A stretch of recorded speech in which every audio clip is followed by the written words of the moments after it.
દરેક નીતિની સામે કાયદાની રીતે ઊભો રહેતો SSK ન્યૂઝ ચેનલ. અડાજણના વેપારીએ બનાવવા આપેલા 7 લાખના દાગીના લઈ બંગાળી કારીગર ભાગી છૂટ્યો હોવાની ફરિયાદ નોંધાઈ છે.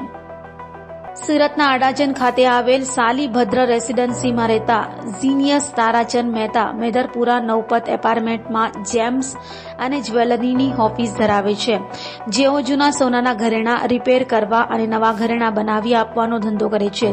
ઝીનિયસ મહેતા છેલ્લા ઘણા સમયથી મૂળ બંગાળના વતની એવા કારીગરને 7 લાખના દાગીના બનાવવા સોનું આપ્યું હતું, જે દાગીના લઈ બંગાળી કારીગર ભાગી છૂટ્યો હતો.